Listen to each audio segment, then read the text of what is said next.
Aujourd'hui, je vais vous parler d'une femme qui vient tout simplement de révolutionner le monde des technologies. Pourquoi? Parce qu'elle a créé un outil qu'on utilise presque tous les jours, un outil qui a rendu l'intelligence artificielle accessible à tous.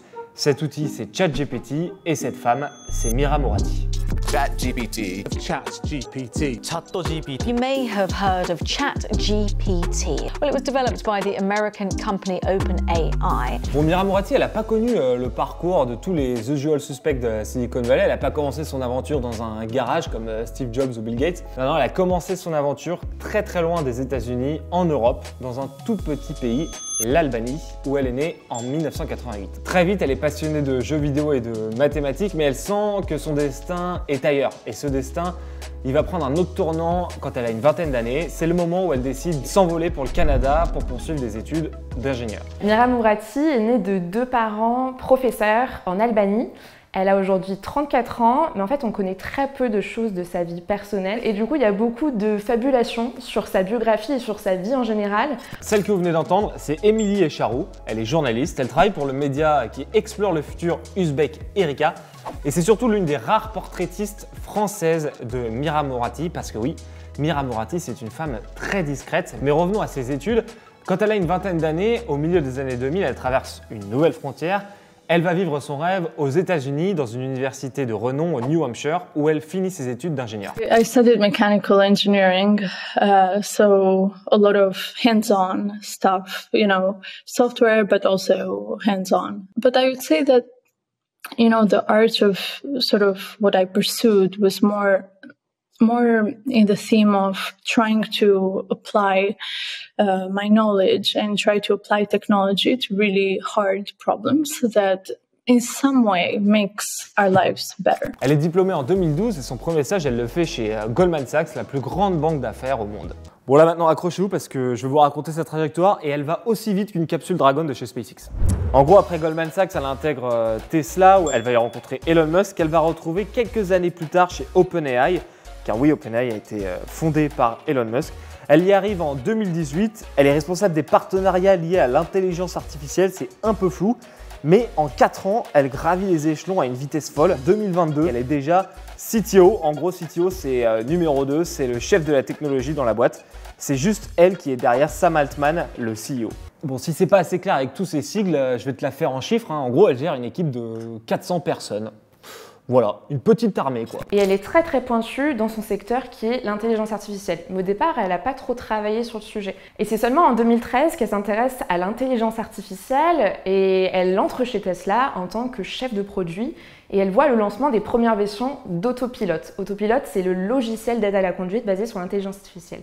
Et c'est là qu'elle développe un peu une passion pour l'IA. I learned a lot, especially from, you know, just the power of being creative and thinking originally, and just really changing everything, and questioning what you know and questioning why things are done a certain way. Bon, derrière ce CV impressionnant, on se pose tous quand même la question, qui est Mira Murati au fond?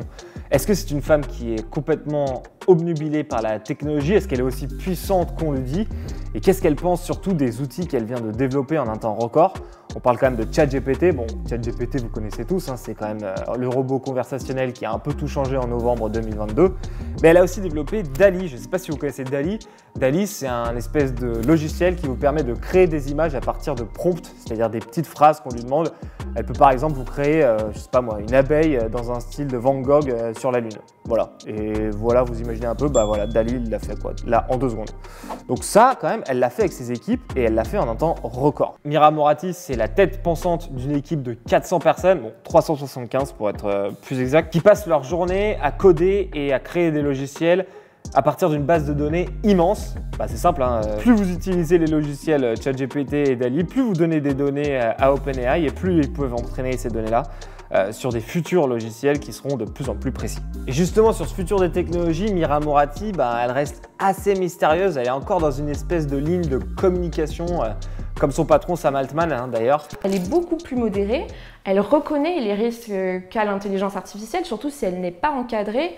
En gros, elle dit qu'il va falloir être prudent, qu'il va falloir développer tranquillement avec des chercheurs, qu'il va falloir respecter, une régulation qui doit se mettre en place. Mira Mourati ne donne pas vraiment son avis sur OpenAI. OpenAI est une start-up assez secrète malgré tout. D'ailleurs, Sam Altman, c'est le principal cofondateur qui est vraiment mis en avant dans les médias.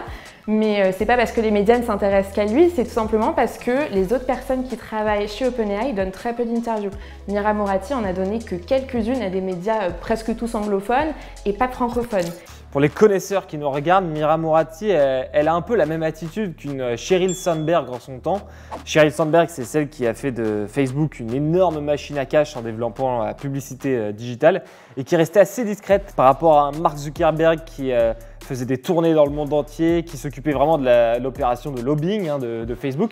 Bah, c'est un peu pareil chez OpenAI avec Mira Mourati d'un côté, qui est plutôt discrète mais qui a forcément créé la techno sur laquelle OpenAI est devenu hyper célèbre, et Sam Altman de l'autre, le grand patron, le Manitou, qui fait le tour du monde, qui fait le tour d'Europe. Histoire de rendre ça un peu plus concret, je vais vous mettre un extrait d'une interview, l'une des rares qu'elle a donnée dans un média américain, c'était chez Bloomberg, qui a réussi à rentrer chez OpenAI, l'antre du secret, on pourrait dire, et qui s'est posé avec Mira Mourati. Vous allez voir, là pareil, le ton est assez aseptisé, assez neutre, et ça vous donne une idée du personnage. What is the flower meant to symbolize? My guess is that it's AI that loves humanity.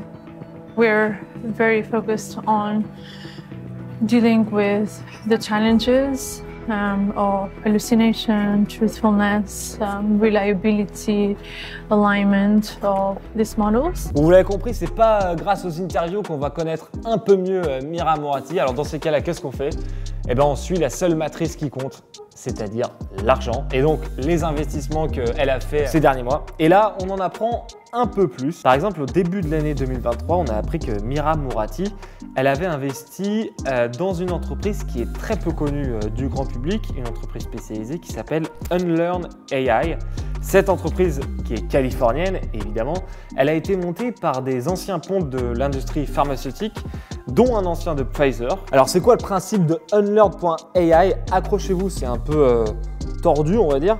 Leur objectif, c'est de créer des jumeaux numériques grâce à des algorithmes pour pouvoir faire passer des essais cliniques plus rapidement et à plus grande échelle. Voilà, on en est là quoi. Ça vous donne un petit peu une idée de ce qu'elle pense aujourd'hui, de ce qu'elle envisage peut-être pour le futur de l'humanité avec l'intelligence artificielle. On sait qu'elle est très passionnée par toutes les questions qui sont liées à la santé. On en a maintenant la preuve.